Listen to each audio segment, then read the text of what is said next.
승수 효과를 설명을 하면서 이재명 대통령이 얘기를 했었던 게 바로 이 호텔 경제학인데 생산 없지 않느냐, 이건 승수 효과라고 볼 수 없다, 유통이 그냥 도는 거지라는 말이 지금 나왔는데 어떻게 보십니까? 저 굉장히 좋은 지적 같으시고요. 또 한편으로 한 두 가지 정도 포인트가 더 있을 것 같은데요. 네. 하나는 사실은 이 우리나라 같은 경우는 사실 가계부채가 굉장히 지금 높은 상황이잖아요. 네. 그런 측면에서는 이렇게 지역 화폐 같은 것들이 갔을 때 새로 소비를 창출한다기보다는 어떻게 보면 지역 화폐를 통해서 소비는 늘리고 원래 소비를 하려던 돈으로 뭐 빚을 갚는다던가 이렇게 생각을 해보면 저기서 아마 10만 원, 10만 원, 10만 원, 10만 원 넘어가는 구조가 네. 숫자가 아마 점점 줄어들 가능성이 있고요. 그 지역 화폐 추경에 앞장섰던 사람이기 때문에 한 말씀 드립니다. 네. 사실은 이게 자본 문제뿐만 아니라 생산의 3요소가 노동과 자본과 그다음에 토지로 옛날엔 대표됐지만 이 3요소가 있지 않겠어요? 그래서 이건 자본이 결국은 노동을 이끌어 들어오는 겁니다. 저 가구점에 10만 원을 주면 그냥 10만 원에 대한 거 전체적으로 원료를 쓰는 게, 원자재를 쓰는 게 아니라 노동이라는 게 투입되죠. 또 그 공장이 있었으면 공장이 효율성이 높아지는 거죠. 그러면서 80 가지고선 100을 만드는 거기 때문에 이건 효과가 있다. 지역화폐도 마찬가지입니다. 지역화폐가 그냥 줘서 그 사람들 쓰는 문제가 아니라 더 쓰는 거죠. 여유 있는 사람들은 지역에서 그걸 돈을 소비를 촉진시키기 때문에 결국 소비가 생산을 이끌어갈 수가 있어요. 그래서 국회 무대에 오른 이재명, 첫 번째 사명 내란 극복, 두 번째는 경제다라는 거죠. 네, 두 번째는 경제다. 왜 이런 얘기가 나왔느냐? 아까 저희 살짝 얘기 들어봤었죠. 첫째는 내란 극복, 둘째는 경제, 그리고 마지막은 통합이다라고 얘기를 했었는데 특히나 대통령 이 선거 유세 마지막 날인 지난 2일 마지막 유세 때 이런 얘기를 했었습니다. 잠깐 들어보고 오실까요? 대통령이 직접 챙기고 지휘하는 비상경제 대응 TF를 곧바로 구성하고 실행 가능한 단기 응급 처방은 물론이고 중기적, 장기적 대응책을 확고하게 마련하겠습니다. 네. 이재명 대통령이 본인 입으로 얘기한 게 저희 이번 키워드죠. 비상경제 TF부터 일단 만들겠다. 그래서 응급 처방은 물론이고 중기적, 장기적 대응책까지 확고하게 마련하겠다라고 얘기를 했습니다. 근데 사실 박정 의원님, 언뜻 생각할 때 뭔가 준비를 많이 한 것 같은데라고 생각할 수 있지만 응급 처방의 중기에 장기까지 이거 다 비상경제 TF로 되는 거야. 이것은 보통은 TF만 만드는 거 아니야? 라고 생각할 수도 있거든요. 네, 사실은 우리가 지금 계속적으로 0.2, 마이너스 0.2도 나왔고 네. 0.8 또는 뭐 잘해야 1%대 성장을 보일 텐데요. 제일 문제는 그동안 세수 적자가 많이 나면서 곳간이 비었어요. 이것들을 어떻게 할 건가부터 중요할 것 같고요.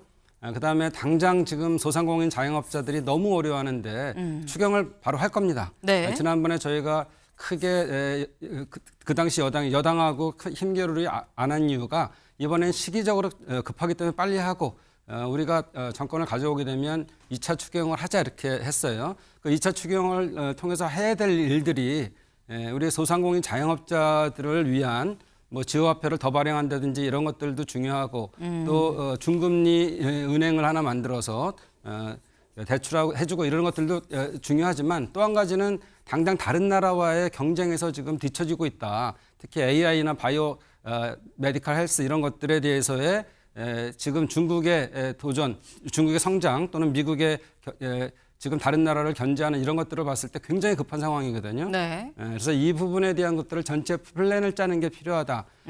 지난 문재인 대통령 때도 인수위 없이 바로 시작했습니다. 네. 그때 이런 경제위원회를 하나 만들어서 55일 동안 활동을 했는데 당장의 그런 지금 어려운 문제, 지금을 해결해야 되는 문제뿐만 아니라 장기적으로 어떻게 가야 될 문제도 플랜을 거기서 짤 거다 이렇게 생각되고 사실은 또 그런 힘들을 모아내는 게 중요하지만 이미 당을 통해서 하나하나 정책이나 이런 것들을 준비해 나갔다 이렇게 생각할 수 있습니다. 네. 지금 굉장히 많은 말씀을 좀 주셨어요. 이것도 할 거고 저것도 할 거고 응급은 이거 중기, 장기도 아마 이 비상대책 이 TF에서 다 만들지 않겠느냐라는 말씀을 지금 하셨는데 허 교수님. 지금 사실 할 일은 굉장히 많습니다. 경제가 안 좋은 건 모두가 다 알고 있거든요. 근데 여기에서 우선순위를 꼽아서 이거부터 일단 시작을 해야 된다라는 건 뭐가 있을까요? 지금 뭐 그 인터뷰 아까 발언에서도 나왔습니다만 저는 네. 단기랑 중장기 구분하는 게 굉장히 중요하다고 생각하고요. 우리 경제가 어떻게 보면 사람으로 따지면 지금 굉장히 기초 체력이 많이 떨어진 상태. 그래서 감기에 굉장히 잘 걸리는 상태라고 생각을 합니다. 그러면 단기적으로 먼저 해야 될 일은 해열제를 투여해서 열을 내리는 일을 먼저 해야 될 거고요. 네. 그것이 아마 민생 경제를 챙기는 부분. 저희 코로나 때부터 생각해 보면 코로나로 한 2년 고생하다가 그때 뭐 자영업자분들 굉장히 힘드시고 여러 부분에 힘든 부분이 생겼죠. 그리고 나서 이제 물가가 올라가기 시작하면서 금리가 따라 올라가면서 또 네. 굉장히 많이 또 어려운 부분이 생겼습니다. 사실 우리 경제가 최근 들어서 한 3, 4년간은 거의 회복할 시간이 없이 그런 쭉 달려왔다고 생각을 할 수가 있는데요. 단기적으로는 그런 코로나나 고금리로 인해서 고통을 받으신 분들에게 대응을 해드리는 것이 단기적으로 해야 될 해열제 같다고 생각하고요. 네. 중장기적으로는 그러면서도 지금 위원님께서 말씀해 주신 것처럼 우리 경제가 다음 먹거리가 무엇인가. 사실 반도체 잘하고 그전에 뭐 전자 잘하고 자동차 잘 해왔는데 과연 다음 먹거리가 무엇인가. 특히 뭐 AI는 어떻게 할 것인가. 방향성은 그 방향일 텐데 이런 것들에 대해서 플랜을 세우는 것. 결국은 단기적으로는 해열제를 투여하고 중장기적으로는 기초 체력을 다시 올리는 방향의 구조 개혁 같은 것들을 해야 되는 아주 어려운 두 가지 과업을 갖고 있죠. 네, 좀 쉽게 설명을 해주셨어요. 일단 당장은 열나는 사람 해열제부터 먹여야 된다. 고금리, 물가 이런 부분들, 좀 코로나로 어려웠던 침체된 서민 경제부터 살리고 그리고 중장기적으로 좀 계획을 세워서 차근차근 나아갈 필요가 있다라고 말씀을 주셨는데 그럼 대체 해열제가 뭐냐라는 거죠. 이재명 대통령은 이렇게 생각을 하는 것 같습니다. 직접 들어보고 오실까요? 민생 회복을 위해서는 지금 거의 빈사 상태에 이른 내수 경기를 신속하게 진작해야 될 것입니다. 구체적인 추경 내역은 뭐 구성한 것도 있긴 합니다만 크게 본다면 내수 경기 진작을 위한 재정 지출이 가장 크지 않을까 생각이 됩니다. 네, 들으셨죠? 내수 경제 회복을 위한 재정 지출이 가장 크지 않겠냐라고 얘기를 했습니다. 요 얘기 다음 기사 좀 볼까요? 35조 이상 추경부터 편성, 내란 김건희 특검법 바로 추진할 듯. 일단 추측컨대 지금 저 얘기를 들어보면 당장 투여해야 될 해열제는 추경으로 일단 돈을 좀 푸는 방안을 이재명 대통령도 생각을 하고 있는 거 아니겠느냐라는 건데 교수님. 35조 이상이에요. 약간 뭐 35조에서 플러스 알파가 될 수도 있다라는 건데 대략 이 정도면 적정량의 해열제 맞습니까? 사실은 뭐 적정량이라는 게 어떻게 생각하냐에 따라 좀 다를 수 있는데요. 저는 네. 질문을 약간 바꿔서 35조 이상 정도의 추경을 했을 때 과연 우리나라 GDP가 어느 정도 올라갈지를 한번 생각해 볼 필요가 있을 것 같습니다. 지금 많은 기관들이 뭐 한국은행도 그렇고요. KDI도 그렇고 올해 우리 경제 성장률 한 0.8% 정도로 뽑고 있는데요. 네. 35조 이상 추경을 했을 때 보통 얼마 전에 한국은행 이창용 총재께서 1원 정도 썼을 때 10원 정도 썼을 때 네. 정부가 썼을 때 GDP가 한 4원 정도 올라가는 것 같다라는 얘기를 하셨거든요. 한마디로 저희가 승수라고 얘기하는 게 보통 한 0.4쯤 된다라고 가정을 해보면 대충 한 15조 좀 안 되는 정도의 효과가 나올 것으로 예상을 해볼 수 있습니다. 15조면 작년에 우리나라 GDP가 대충 한 2,550조 정도 됐었거든요. 네. 그것의 한 0.5% 정도 근처에 있는 숫자입니다. 네. 그렇게 됐을 때는 사실 우리나라 단기적으로 성장률이 뭐 조금 올라갈 수 있는 부분 분명히 있을 거라고 생각해 보실 수 있을 것 같은데 다만 저희 경제학에서 늘 얘기하듯이 모든 건 공짜 점심은 없습니다. 예를 들어서 얼마 전에 그 저번 달 말에 이재명 대통령 대통령께서 그 어디 나가셔서 이제 35조 이상 추경하겠다라고 얘기를 하니까 그날 네. 국채 금리가 좀 많이 올랐었던 일이 있었거든요. 결국은 이것들이 금리 부담으로 가면서 아무래도 기업들의 자금 조달 조금 어려움 이런 것들로 분명히 이게 사이드 이펙트 즉 부작용이 있을 수 있거든요. 네. 그런 측면에서는 여러 가지를 좀 면밀히 보고 할 필요는 있는 그런 정책으로 보입니다. 네. 그 지금 말씀은 35조가 맞냐 안 맞냐를 떠나서 어느 정도의 우리나라 GDP를 생각을 했을 때 어느 정도 규모가 실질적으로 지금 현재 0.81도 안 되는 경제 성장률을 올릴 수 있는지를 좀 생각을 해야 된다. 그런 시각으로 좀 접근을 해야 된다라고 말씀하시면서 나온 게 승수 효과를 말씀을 하셨어요. 내가 여기 들어본 것 같은데 들어보셨을 겁니다. 왜? TV 토론에서 많이 나왔거든요. 이른바 호텔 경제학 얘기 기억하시나요? 그 얘기 잠깐 들어보고 올까요? 이 돈을 10만 원을 이 호텔 주인한테 예약금으로 오전에 들어왔어요. 들어와서 이 호텔 주인이 오랜만에 돈이 10만 원 들어와서 외상값을 갚자. 이래가지고 동네 식품 가게 외상값을 10만 원을 얼른 갖다 갚았어요. 이 식품 가게 주인이 오랜만에 또 돈이 들어왔어요. 통닭을 다 사서 먹었어요. 그 통닭 가게 주인도 요즘에 10만 원이 오랜만에 들어왔어요. 그래서 옆집에 신발 가게 외상했던 거 갖다 갚았어요. 신발 가게 주인도 10만 원 받아가지고 빵을 잔뜩 샀어요.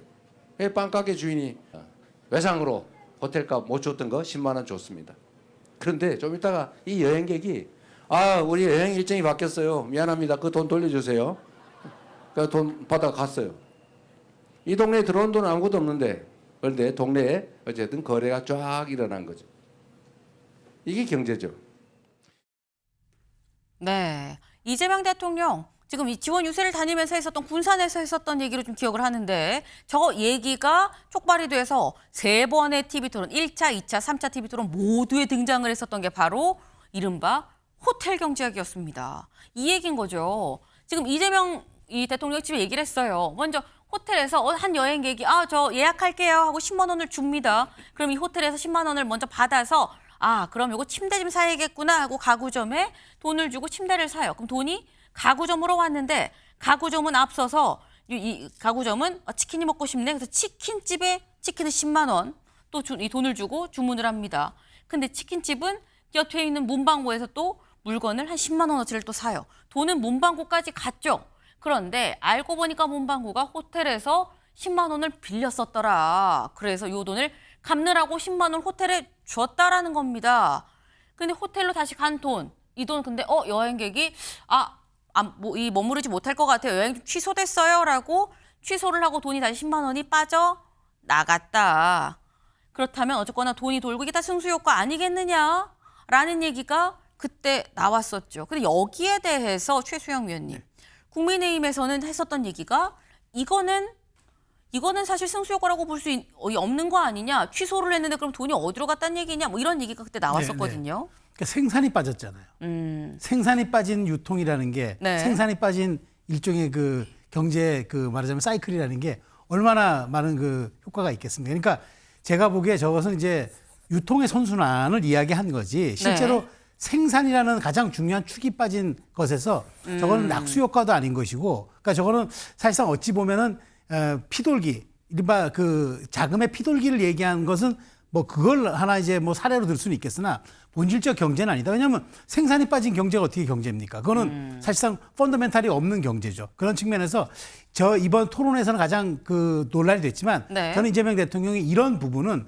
좀 경제관을 불식시킬 필요는 있다. 왜냐하면 그것이 결국 이제 대통령의 경제관이 결국 국가 경제를 그 근간을 이루는 경제 정책으로 나타나기 때문에 이런 부분에 대해서는 이제는 대통령이 되셨으니까 보완해낼 건 보완해내고 좀 인정할 건 인정하면서 다시 이제 그 모두가 우리가 생산과 유통과 소비가 공통적으로 이루어지는 그런 경제관을 다시 한번 보일 필요는 있겠다는 생각이 듭니다. 네. 저희가 호텔 경장 얘기를 하고 있었습니다. 그런데 여기에 대해서 그동안 국민의힘이 굉장히 비판을 해왔었는 게 생산이 없지 않느냐라고 말씀을 하셨는데 오늘 교수님이 나오셨어요. 교수님, 승수 효과를 설명을 하면서 이재명 대통령이 얘기를 했었던 게 바로 이 호텔 경제학인데 생산 없지 않느냐, 이건 승수 효과라고 볼 수 없다, 유통이 그냥 도는 거지라는 말이 지금 나왔는데 어떻게 보십니까? 저 굉장히 좋은 지적 같으시고요. 또 네. 한편으로 한 2가지 정도 포인트가 더 있을 것 같은데요. 네. 하나는 사실은 이 우리나라 같은 경우는 사실 가계부채가 굉장히 지금 높은 상황이잖아요. 네. 그런 측면에서는 이렇게 지역화폐 같은 것들이 갔을 때 새로 소비를 창출한다기보다는 어떻게 보면 지역화폐를 통해서 소비는 늘리고 원래 소비를 하려던 돈으로 뭐 빚을 갚는다던가 이렇게 생각을 해보면 저기서 아마 10만 원, 10만 원, 10만 원, 10만 원 넘어가는 구조가 네. 숫자가 아마 점점 줄어들 가능성이 있고요. 그리고 또 하나는 저 호텔의 입장에서는 굉장히 지금 경제적인 어떻게 보면 조정 비용이나 여러 가지 비효율이 발생한 것이기 때문에 호텔의 비용 같은 거를 생각해 보면 사실은 저 10만 원이라는 걸 저희가 그대로 받아들일 수 없을 것 같다는 생각. 마지막으로 드리는 말씀은 사실은 경기도나 성남시 같은 지역에서는 이것들을 하는 게 어떻게 보면 그 지역의 굉장히 플래그십 정책이 될 수 있습니다. 하지만 우리나라라는 관점에서 봤을 때는 지역끼리 이렇게 과다하게 지역화폐 같은 것들을 통해서 경기 부양에 경쟁을 하다 보면 사실 우리나라 전체 측면에서는 발생할 수 있는 여러 가지 비효율도 있을 수 있거든요. 그런 측면에서는 성남시장, 경기도지사 때 생각했던 정책이 반드시 대한민국에서는 또 그것이 통하는 정책이 아닐 수도 있다라는 점 정도는 유념해 주셨으면 좋겠습니다. 네, 지금 교수님께서 여러 가지 다양한 측면으로 좀 말씀을 해주셨어요. 그러니까 이게 이 말씀해주신 것처럼 돈이 도는 효과도 분명히 있고 하지만 그게 전국으로 따진다고 한다면 약간 부딪히면서 부작용이 발생할 수 있는 부분도 분명히 있긴 있다. 때문에 다방면으로 좀 생각을 해야 된다라는 건데 박정희 의원님. 예. 저 지역화폐 그 추경에 앞장섰던 사람이기 때문에 한 말씀 드립니다. 네. 사실은 이게 자본 문제뿐만 아니라 생산의 3요소가 노동과 자본과 그다음에 토지로 옛날엔 대표됐지만 이 3요소가 있지 않겠어요? 그래서 이건 자본이 결국은 노동을 이끌어 들어오는 겁니다. 저 가구점에 10만 원 주면 그냥 10만 원에 대한 거 전체적으로 원료를 쓰는 게 원자재를 쓰는 게 아니라 노동이라는 게 투입되죠. 또 그 공장이 있었으면 공장이 효율성이 높아지는 거죠. 그러면서 80 가지고선 100을 만드는 거기 때문에 이건 효과가 있다. 지역화폐도 마찬가지입니다. 지역화폐가 그냥 줘서 그 사람들 쓰는 문제가 아니라 더 쓰는 거죠. 여유 있는 사람들은 지역에서 그걸 돈을 소비를 촉진시키기 때문에 결국 소비가 생산을 이끌어갈 수가 있어요. 그래서 이런 일에 대한 승수 효과는 아닐 수도 있지만 극단적인 표현이었지만 분명히 지역화폐에 대한 것들은 지역에서도 입증됐기 때문에 이거를 이념에 대한 문제로 누구의 정책이었기 때문에 안 하려고 했던 거지 사실은 입증이 됐어요. 그래서 생산을 유도하는 소비다 이렇게 볼 수 있는 겁니다. 생산을 유도하는 소비다라는 지금 그런 말씀을 좀 주셨어요. 그러니까 이게 지금 하면 어쨌든 돈이 돌고 그러다 보면 생산을 유도를 하는 측면은 분명히 있지 않겠느냐라고 말씀을 하셨는데 저희가 지금 교수님의 말씀도 들어보고 민주당 지금 지역화폐에 뭐 앞장섰던 사람으로 말씀드리는데요라고 말씀을 하셨는데 민주당 얘기도 좀 들어보고 했는데 이 윤경호 위원님 또 경제 부장을 하셨었잖아요. 어떻게 보십니까? 지역화폐. 그러니까 호텔 경제학의 핵심은 뭘까? 저게 승수 효과가 1이라는 걸 전제로 저렇게 돕니다. 그러나 네. 생산이 없습니다. 그런 논쟁을 하자고 호텔 경제학을 꺼낸 게 아니라요. 저 고객 호텔에 10만 원어치 예약하는 저 고객의 역할을 정부가 당분간 하겠습니다. 그것도 당분간만 하는 거죠. 왜? 지금 우리 경제가 아까 우리 박 교수님이 잘 지적하셨잖아요. 올해 성장률 예상치 0.8%. 그다음에 잠재 성장률이 예상보다 훨씬 앞당겨져서 지금 0%대로 갈 가능성. 그러니까 뭐 하나 돌파구를 찾을 수 없잖아요. 그러면 내수와 수출, 우리 GDP의 큰 부분을 차지하는 여기에 마중물 내지는 촉진제 역할을 누가 해야 됩니까? 정부가 해야 되잖아요. 그 역할이 바로 추경이었어요. 우리 저 박정희 의원님이 예결위원장 하실 때 13조 8천억 원 추경했죠. 네. 그게 불과 지난 5월이에요. 그런데 지금 몇 개월 되지도 않았는데 35조 추경한다. 좋아요.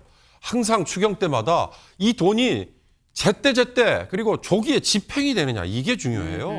13조 8천억 원 했습니다. 국민은 기사만 보죠. 네. 그 돈이 어디에 언제 뿌려지느냐. 그래야 내수가 촉진이 되는 마중물이든 촉진제든 그 35조 책정하면 뭐합니까? 그 올해 말 뭐 내년까지 그냥 이연돼 버리면 아무 소용 없잖아요. 그러니까 그런 점에서 저 호텔 경제학의 핵심은 10만 원 예약을 정부가 그 역할을 하겠습니다. 그 점이 중요한데 그 점은 쏙 빼버리고 승수 효과가 1이라는 게 전제가 너무 이론적입니다. 탁상공론입니다. 그렇게만 얘기하는 거 그거는 전 한쪽만 보는 셈이다 이런 생각이 들어요. 네.